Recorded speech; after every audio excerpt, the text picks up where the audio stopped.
Te doy la bienvenida a Fisiopodcast, la plataforma divulgativa de fisioterapia donde ocasionalmente tenemos la oportunidad de sentarnos a charlar con diferentes profesionales del sector. Muy buenas, compañeros y compañeras. Mi nombre es Rubén Hernández y para mí, como siempre, es un auténtico placer estar en un episodio más de la radio Fisiopodcast. En el episodio de hoy, el episodio 26, os traigo la primera parte de 2 de la entrevista que realizo a Vicente Lloret.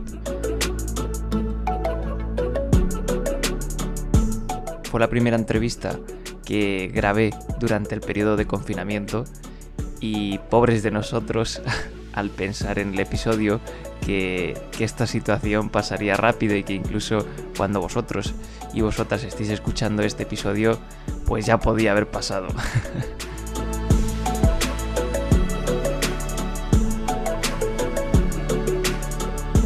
Bueno, ¿qué puntos tratamos en el episodio de hoy?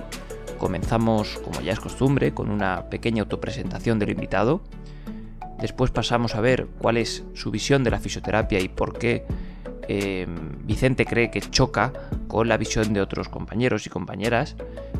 Pasamos a comentar si los fisioterapeutas somos buenos empresarios, qué diferencia una clínica con éxito de otra que no desde el punto de vista no técnico, qué es el marketing y por qué es importante en fisioterapia y si en algunos casos puede ser un arma de doble filo. Y terminamos el episodio pues comentando qué datos mínimos de gestión deberíamos conocer en nuestro negocio.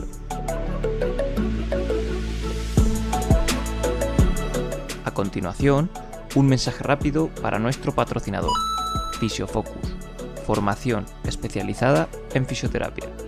Para más información, puedes buscarlos en redes sociales o en su página web. También me gustaría mandar un mensaje a nuestros nuevos Patreons, María González y Agustín Hernández. Muchísimas gracias por uniros a la familia y por vuestro apoyo directo al podcast. Si quieres aportar tu granito de arena a que este proyecto sea sostenible a largo plazo, te dejo nuestro enlace de Patreon en la descripción, donde también podrás encontrar un vídeo de un par de minutos donde te explico en qué consiste esta plataforma.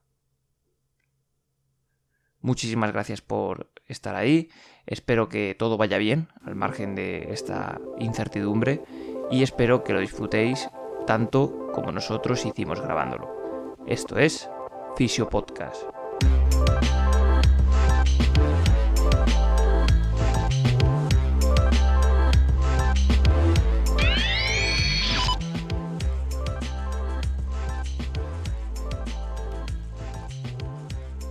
Muy buenas, Vicente, bienvenido al podcast. Hola Rubén, muy buenas. ¿Qué tal? Pues muy bien, encerrados en casa, pero bien. Sí, esto posiblemente la gente lo escuche después de cuando ya posiblemente incluso pase todo esto, pero ahora estamos hacinados, estamos en cuarentena total grabando desde casa, que quizá por esto hayamos podido cuadrar tan rápido. Sí, la verdad es que lo bueno de esto es que tenemos bastante tiempo ocioso, ¿no? Total. Bueno, Vicente, para quien no te conozca, ¿te puedes hacer una pequeñita autopresentación? ¿Quién es Vicente Lloret y en qué ámbito se mueve? Pues Vicente Lloret es un fisioterapeuta, concretamente de Valencia. Llevo 15 años dedicándome a la práctica clínica y hace 15 años empecé con mi primera clínica. Pasé por la crisis de 2008, esta que hundió la economía en lo más profundo y nos dimos un batacazo bastante grande. Y ahora estamos pues viendo venir la crisis del coronavirus, con lo cual acumulando mucha experiencia en la parte de darse batacazos empresariales. Pero fuera de la práctica clínica, además de la fisioterapia, me dedico a la parte de consultoría dentro del ámbito sanitario. Tenemos una empresa de consultoría que se dedica pues a asistir, a ayudar a los clínicos, a la gente que ha montado una clínica, bien sea de fisioterapia, veterinaria, odontológica, en la parte del negocio, en la parte pues, para la que menos formación hemos recibido. Y por último, pues soy propietario de un restaurante en Valencia también, Pokésop, que es un restaurante de comida hawaiana. Qué bueno. Y pues no es normal encontrarte a fisios, digamos, que abran un poco su abanico, ¿no? O los nichos de negocio. Entonces, ¿de dónde viene un poco, Vicente, tu mentalidad empresarial o emprendedora ahora, entre comillas, porque está la palabra ahora muy utilizada últimamente? Sí, además de verdad. Pues sinceramente no es algo que me acompañara. Quiero decirte, no es que dijera, ostras, yo cuando sea mayor quiero montarme algo. Eso no sucedió. Yo quería ejercer la fisioterapia, me encantó la profesión cuando la conocí.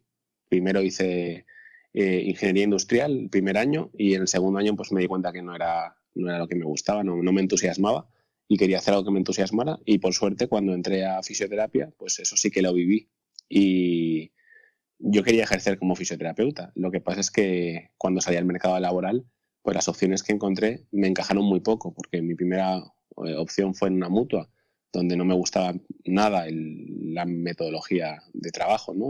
Las opciones que me daban a mí como clínico. Luego fui a una clínica privada donde también me acotaban mucho qué tipo de, digamos, repertorio técnico podía realizar. Entonces la alternativa que se me ocurrió fue montar pues, una clínica. Y como aquel que dice, pues mi primera aventura empresarial en la parte de emprendedurismo fue por obligación. O sea, no tenía la intención de convertirme en clínico. O sea, en clínico no, en empresario, ¿no? En la parte de tener un negocio. Pero no encontré una alternativa mejor. Así que por ahí empezó todo. ¿Y cuándo decidiste un poco abrirte a otro tipo de negocios? O sea, cuando dijiste, voy a dar el salto, ¿no? Y voy a sumarme a otro tipo de negocio. Pues me pasó como un poco lo primero, ¿no? No fue algo premeditado, no es que digas, pues mira, ahora me ha surgido una nueva inquietud. Yo monté la primera clínica con otro fisioterapeuta, con un compañero de la carrera y con el que hice una buena amistad a posteriori. Empezamos la primera clínica juntos, nos separamos porque, como he dicho, pues la cosa no permitía que ello funcionara bien y monté una nueva clínica, estuve desde 2010 hasta 2017 creo que fue, 2016, ejerciendo pues, con otros compañeros, pero ahí la aventura empresarial la asumí yo solo y conocí a un paciente con el que también hice una muy buena amistad y acabamos planteando asociarnos y fusionamos nuestras áreas de negocio. Yo tenía la clínica, él tenía una consultora sanitaria y por eso empecé en esa parte, pero no fue algo tampoco premeditado que dijera, mira, quiero trasladar los conocimientos que he adquirido para ayudar a otros. No empezó de esa manera en ningún caso. Un cúmulo de circunstancias, ¿no? Sí. Bueno, pues por ahí un poco metiéndonos en el tema de hoy, porque podríamos estar hablando de muchas cosas contigo, pero he decidido centrarlo un poco en el tema de marketing, de gestión y una a mí que me interesa mucho, que es la comercialización de programas de ejercicio terapéutico. Entonces, Vicente, ¿cuál es tu manera de ver la fisioterapia y especialmente por qué crees que choca mucho con la visión y los conceptos de otros compañeros de profesión? Yo creo que el choque que se puede producir es básicamente porque somos una especie de asociación de bandas con muy poca organización. Entonces, pues cada uno lleva su estandarte y le gusta escuchar su canción. Para mí, fisioterapia, pues hay una y creo que los conceptos más básicos y aquello que debería de unirnos, lo que digamos forma parte de lo general, es en lo que menos trabajamos, menos hincapié ponemos, menos pasión invertimos, ¿no? Creo que lo que nos gusta es lo puramente técnico y además dentro de lo puramente técnico, pues técnicas que sean complejas, contemporáneas, nos gusta decir ahora, ¿no? Como muy, muy modernas. Avanzadas. ¿Ves? Efectivamente, avanzada. Ahora el término es avanzada, tienes razón. Contemporáneo se ha quedado ya desfasado.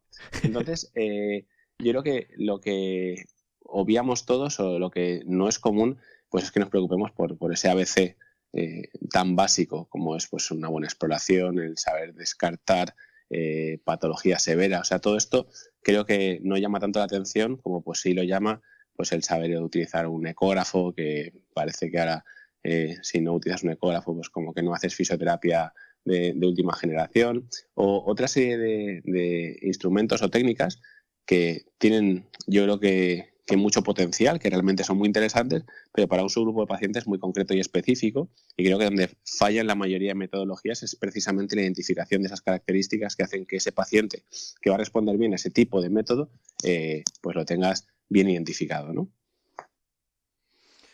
Y bueno, metiéndonos un poco más en el tema del marketing, ¿crees que los fisioterapeutas somos buenos empresarios? ¿O muchas veces incluso somos un obstáculo? A ver, yo creo que los fisios, en general, hablando lógicamente en términos generales, Sí, bueno, claro. no somos buenos empresarios. La experiencia que yo he tenido hasta la fecha, pues así me lo indica, y yo soy el primero para hablar de esto, ¿no? Yo no me considero en el pasado un buen empresario. Creo que ahora voy aprendiendo algo más, creo que tengo algo más de conocimientos y, y creo que ahora pues tiene algo más de sentido. Eso la gente esto no lo ve, pero ahora mismo tengo el culo de tu gato en la cámara. En la pantalla, sí. Esto es lo habitual cuando hablo con alguien. Suele ser su lado bonito. Entonces, yo creo que somos una profesión muy vocacional. Sucede exactamente igual con, por ejemplo, los veterinarios. Hacen un trabajo muy vocacional, nos gusta mucho la parte asistencial, y la mayoría de las ocasiones el hecho de tener una empresa pues es algo que es una obligación para poder hacer bien nuestro trabajo, ¿no? No es algo que hayamos planteado, pues oye, yo quiero tener un negocio, dentro de querer tener un negocio me voy a dedicar al ámbito de la fisioterapia o al ámbito de la veterinaria. Es como un poco más accidental, como decías tú al principio. Entonces, no invertimos recursos y no nos formamos en aprender a llevar bien un negocio. O sea, esto es lo que suele suceder. Tú hablas con un fisio, ha hecho 250 cursos, tiene una biblioteca de libros muy técnicos todos ellos, pero no tiene realmente una formación para poder saber interpretar pues una cuenta de resultados o saber qué es una cuenta de tesorería o cuáles son los indicadores en los que tiene que fijarse para tener un negocio sano. Ese tipo de cosas no suele ser algo en lo que prestemos atención. Y es cierto que tenemos pues una parte de justificación, y es que en nuestra carrera no nos enseñan a esto. Yo cuando estudié la carrera iba muy orientada a la parte hospitalaria. Es decir, mi formación iba orientada a trabajar en un hospital en mi universidad. Pero aparte de que no nos dan formación en la universidad, luego no nos interesamos por aprender tampoco otras cosas que estén fuera de lo que es meramente fisioterapia. Sí, estoy bastante de acuerdo. Pero ¿no crees que existe muchas veces en torno a la fisioterapia, digamos, un complejo empresarial? Como que el que habla de negocio, el que habla de vender, o el que habla, bueno, esa pregunta típica contigo de paciente o cliente, ¿no crees que quizá nosotros muchas veces nos autoponemos un veto? Sí, sin lugar a dudas. O sea, yo siempre he creído que el mayor enemigo de la fisioterapia es el fisioterapeuta. Y básicamente nuestros sesgos son los que más nos condicionan a todos los niveles. A la hora de poder implementar un programa de ejercicio terapéutico, a la hora de hacer un trabajo que no sea meramente pasivo, y a la hora de montar un negocio o de intentar que la fisioterapia ocupe el lugar que debería ocupar. O sea, son todos sesgos del propio fisioterapeuta los que nos limitan y nos condicionan a no avanzar mucho más.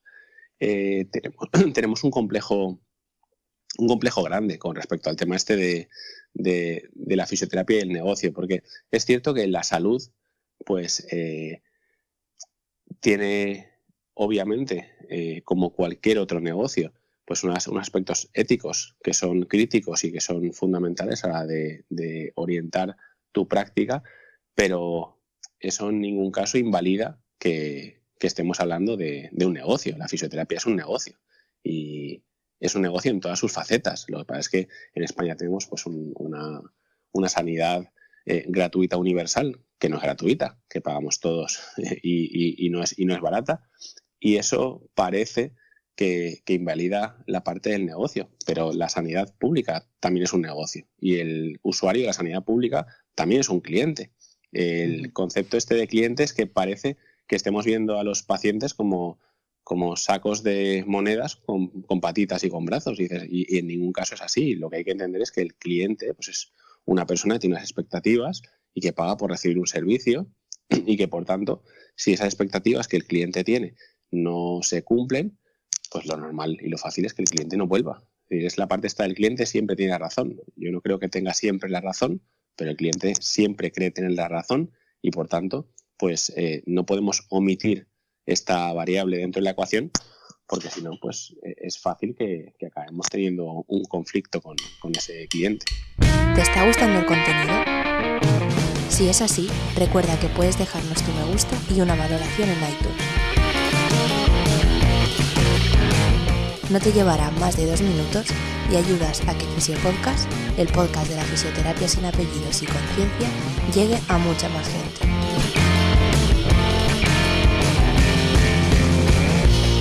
No te entretengo más, volvemos con el episodio.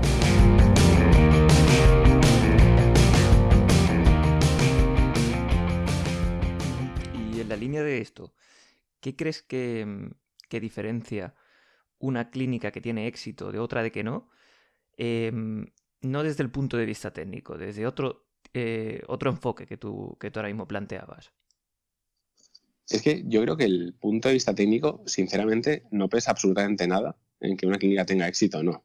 Esto lo podemos llevar podemos hacer el ejercicio de fuera de la caja, ¿no? Y pensamos, por ejemplo, en la restauración. El restaurante que tiene un cocinero que es ultra técnico, que hace pues unos cortes con el cuchillo a 45 grados y que utiliza pues un tipo de producto de una calidad excepcional, es decir, no es el restaurante que mejor funciona. Esto es así. O sea, tú puedes tener una cocina que sea espectacular y tener un salón que sea una castaña y que la gestión del salón sea horrible y que sea imposible poder llamar para pedir mesa porque nunca te van a coger el teléfono, y que cuando llegues ahí los cameros son más antipáticos que la madre que los parió, y que cuando llegas ahí las sillas son incómodas del carajo. Entonces, hay un montón de variables que hacen que un restaurante tenga éxito o no tenga éxito. Y desde luego, el aspecto meramente técnico es una variable, pero no es la variable más importante. Ferran Adrià pone en cuarto lugar la parte de producto. Es decir, hay 3 cosas por encima de ella y son pues básicamente la atención que el cliente recibe, que es un aspecto súper importante. Yo he visitado clínicas en las que he ido a hacer una fotografía del negocio, ¿no? Para ver en qué estado está pues, su salud, y me he encontrado con un fisio que me abre la puerta, no me dice ni siquiera hola, me señala con la cabeza dónde están las sillas y pues ahí te sientas y ya está. O sea, dices, joder, pues oye, buenos días, ¿qué tal estás? ¿En qué te puedo ayudar? Disculpa, estoy con un paciente. Es decir, pues este tipo de cosas son cosas a las que prestamos poca atención. Todavía hay pocas clínicas que, por ejemplo, tengan una persona en la recepción y que pues haga de cara amable del negocio, atendiendo a los pacientes, recogiendo las llamadas, devolviendo las llamadas de una forma ágil. Y estos aspectos son súper importantes y nos centramos solo en lo técnico. Entonces, yo creo que hay muchos aspectos que realmente son muy relevantes y no son precisamente técnicos, a pesar de que es lo que nos gusta y lo que nos encanta hacer, ¿eh? Y que tenemos la creencia, esto es lo de los sesgos, que si somos los mejores técnicamente, pues vamos a tener un negocio que funcione muy bien. No, eso no es cierto. Y de hecho todos conocemos pues a fisios patatas que tienen unos negocios que funcionan espectacular y en la parte técnica pues no precisamente son su fortaleza. Uh-huh.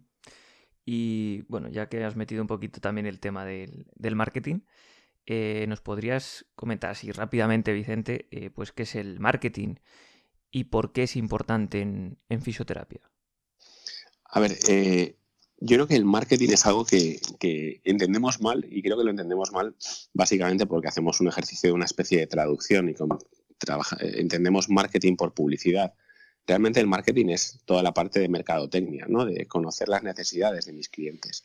Entonces, el marketing es fundamental porque al final yo tengo que conocer qué es lo que está buscando mi cliente para ver de qué manera puedo satisfacerlo. Y esto es el objetivo básico del marketing.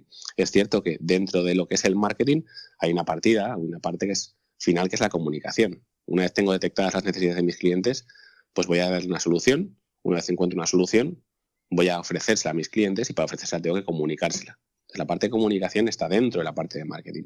Pero no entendemos marketing, publicidad. Y como tú decías antes, ¿no? Tenemos una especie de sesgo falaz en el cual pensamos que como somos sanitarios, pues no podemos hacer comunicación, no podemos hacer ningún tipo de acción que implique que nuestro centro funcione mejor porque estamos haciendo algo que incurra en un problema ético. Y dices, no en ningún caso, esto es una creencia absurda. Yo tengo un negocio.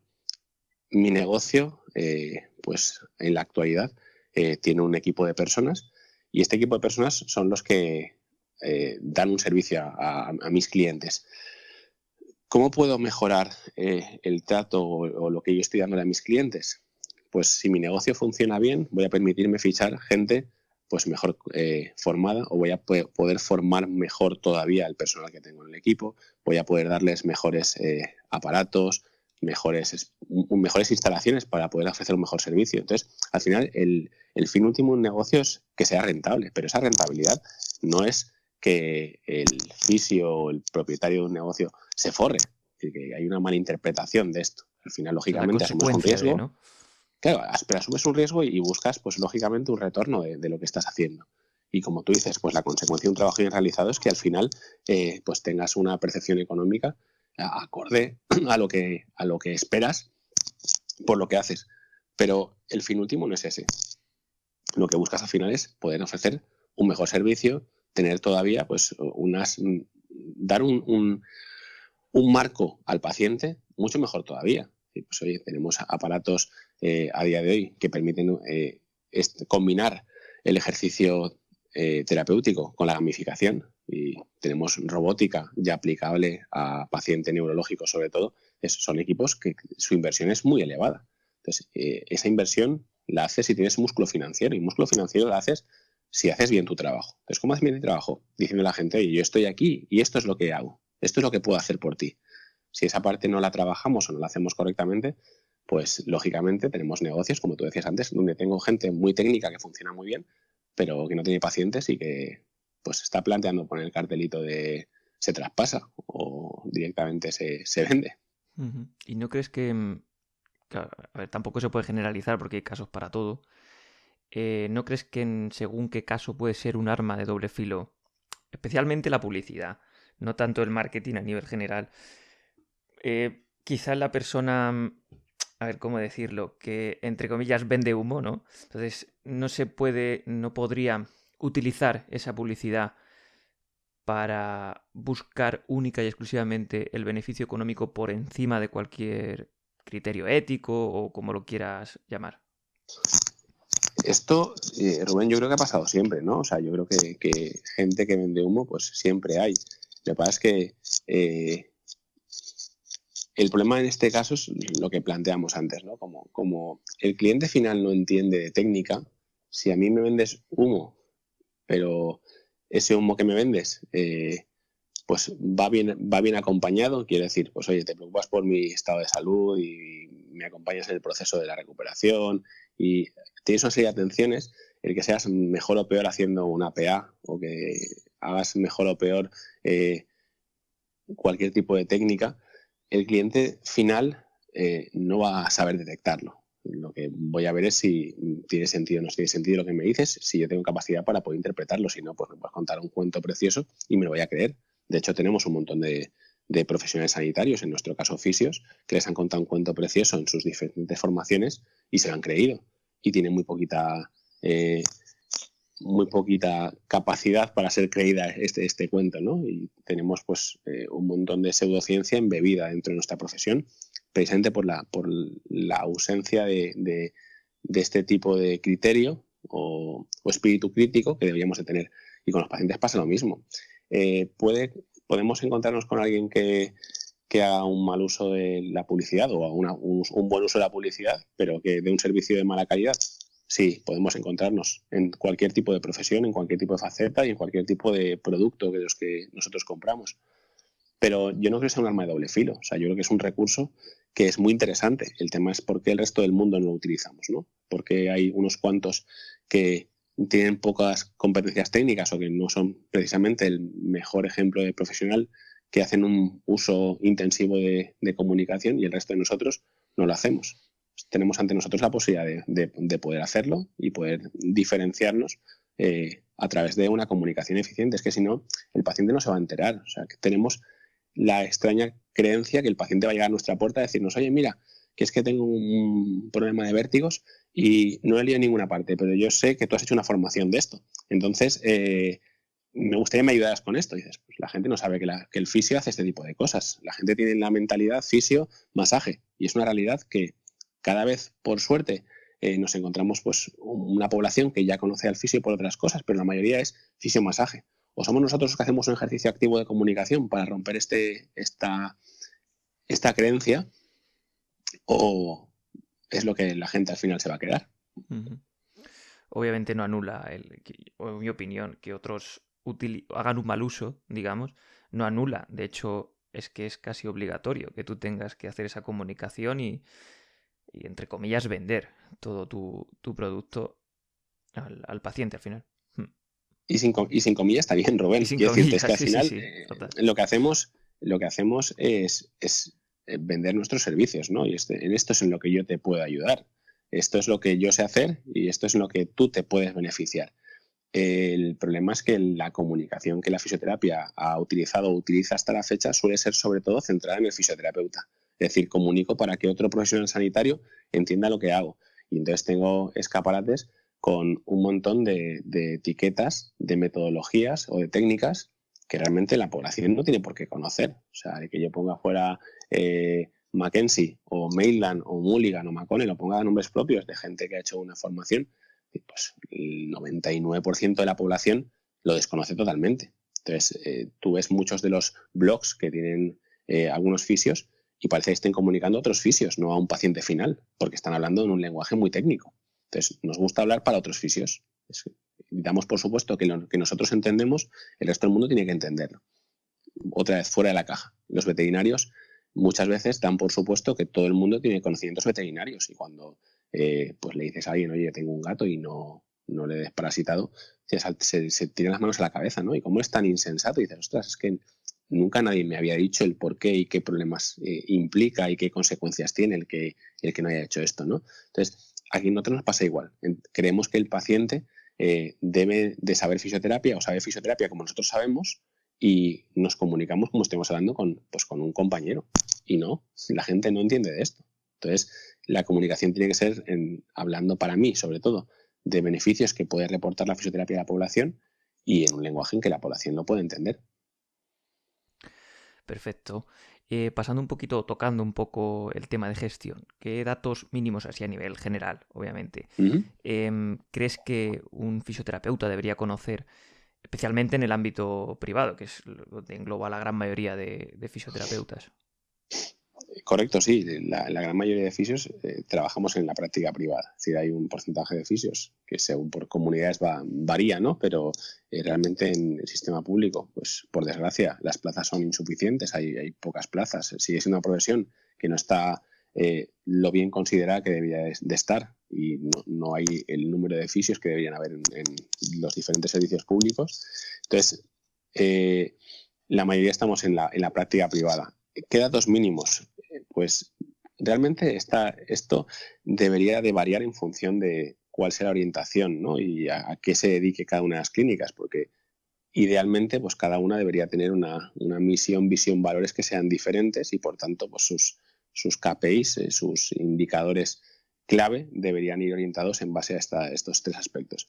Pero en general, pues desde luego, como te he dicho antes, la rentabilidad. Yo tengo que saber si mi práctica es rentable o no es rentable. Es decir, estoy obteniendo un beneficio por realizar esta práctica o no lo estoy obteniendo. Porque un negocio que no es rentable, pues debería plantearse que no va a durar en el tiempo. Esto es como un avión. Los aviones van hacia arriba o hacia abajo. En la horizontal no se mantienen. No están volando horizontales. Entonces, ¿van para arriba o van para abajo? Y un negocio que va para abajo, pues con el tiempo va a tocar tierra. Entonces, esto desde luego es una variable para mí crítica. para conocer la rentabilidad, pues desde luego facturación, es decir, un mínimo que deberíamos de tener todos en la cabeza es, oye, ¿cuánto he facturado en 2019? ¿Cuánto he facturado en el mes de febrero de 2020? Una variable muy importante, la tasa de ocupación, es decir, cuánto de mi tiempo o del tiempo de mi equipo está siendo utilizado en implementar o impartir servicio de fisioterapia y cuánto está desocupado. Y esa desocupación, una de las variables también importantes, cuánto se debe a la tasa de cancelación, porque es un mal endémico en la práctica privada. Y no tenemos datos del sector. O sea, el problema que tenemos es que como cada uno opera de forma independiente, no ponemos en común este tipo de informaciones, pues no hay una práctica estándar que digas, oye, el dato es este. Nosotros hicimos un estudio con el Colegio de Fisioterapeutas de la Comunidad Valenciana y sí que hicimos un registro por 25 clínicas y nos encontramos que la tasa de ocupación promedia está cerca de un 20%. Es decir, hay un 20% de pacientes que cancelan visitas. De cada 10 visitas que tienes agendadas en un día, como mínimo 2 van a ser canceladas de media. Entonces, es un problema muy importante. Luego, el número de clientes activos, que son los que han hecho un consumo en los últimos 12 meses. El número de visitas por cliente, que es un parámetro fundamental para entender si luego lo puedes ir subclasificando por, digamos, familias y subfamilias. Pues oye, mis pacientes de traumaortopedia, cómo se comportan respecto a los de neuro, dentro de traumaortopedia, cómo se comportan los que tienen patología de columna versus los que tienen, por ejemplo, patología de rodilla, si existe alguna diferencia entre unos y otros, porque si, por ejemplo, en mi clínica todos estamos de media, me lo voy a inventar, 5 sesiones tratando un problema articular de rodilla y hay uno que lo soluciona en 3, ostras, pues hay que ver esta persona que está haciendo que no hacemos el resto, porque a lo mejor pues sí que entra en juego la parte técnica y tiene una formación en la cual está teniendo en cuenta aspectos que nosotros no tenemos en cuenta. Es decir, esto es lo mismo que hacemos con la historia clínica, Rubén. Esto es tener una serie de indicadores que nos dicen si tiene sentido o no lo que estamos haciendo. Es decir, si no tenemos un registro de los datos, no registramos los datos, pues no podemos convertirlos en información. Y entonces las decisiones que tomemos no se van a basar en hechos que tenemos registrados, se basarán en el azar, en lanzar el dedo al aire y según cómo sople el viento voy a hacer una cosa u otra, ¿no? No tengo historia clínica, pues trato al paciente como me apetece a mí porque me gusta mucho hacer este tipo de técnicas y si tengo suerte y esto encaja con lo que le pasa al paciente, pues va a haber una mejoría y si no, pues no va a haberla. Entonces, la parte de datos mínimos del negocio funciona igual, es como una historia clínica de nuestra empresa. Vamos a ver en qué estado de salud se encuentra, vamos a ir analizando los parámetros en los que tengo que fijarme y voy a ver si estos parámetros mejoran o empeoran con el paso del tiempo. Si mi facturación va a menos o mi número de pacientes va a menos con el paso del tiempo, tengo que ver qué está pasando. Tengo que ver qué estoy haciendo mal o qué es lo que está sucediendo que esto se esté dando así. Luego, por ejemplo... no digo que o si va para bien también, para saber por qué va absolutamente, para bien. Sí, correcto, eso es. O sea, lo mismo que te decía antes con el número de visitas por fisio, ¿no? Si tengo a alguien que está haciendo algo diferente al resto, ostras, ¿qué está haciendo diferente? ¿Por qué está pasando esto? Y esto se traduce en que es mejor o no es mejor. Y todo esto, desde luego, tenemos que verlo. La tasa de descuentos, si hacemos descuentos pues, a familiares, amigos, a un club con el que hemos hecho algún tipo de convenio, pues ver cuánto descuento está aplicando, el ticket medio de esos clientes, cómo está variando debido a este tipo de acciones, porque a veces no hacemos un incremento de los precios conforme va pasando el tiempo. Hace 5 años que hemos subido tarifas y tenemos pacientes con los que estamos en la actualidad perdiendo dinero. Es decir, hay sesiones de fisioterapia en las que palmas dinero. Entonces, ¿cómo sabemos esto? Por el coste fisio minuto. ¿Cuánto cuesta mi tiempo? Pues si mi tiempo son 35 céntimos por minuto, una sesión de fisioterapia pues vale 26 euros, me lo voy a inventar. Si esta sesión la estoy vendiendo a 22, pues con este paciente, cada vez que viene un paciente de este tipo, pierdo 4 euros. Porque el problema que tenemos los fisios es que creemos que el tiempo no cuesta dinero. Es decir, nuestro tiempo no es dinero y es justo lo contrario. Lo más caro que tenemos en una clínica es el personal y por tanto lo más caro con diferencia es la parte de tiempo. Es decir, el invertir mi tiempo en una cosa o en otra es lo más importante. Si dedico mi tiempo a cosas que tienen un retorno bajo, pues posiblemente pueda llegar a incluso perder dinero. Qué interesante. Bueno, quien quiera profundizar en esto, ya que contacte contigo, el tema de gestión. Hasta aquí el podcast de hoy. Si te ha gustado el contenido y crees que puede servirle a más gente, se agradece que lo compartas. Te recuerdo que para estar al tanto de futuros episodios, puedes seguirnos en redes sociales y suscribirte a nuestra lista de correos en www.rubenhfisio.es. Gracias por tu tiempo y nos vemos en el próximo.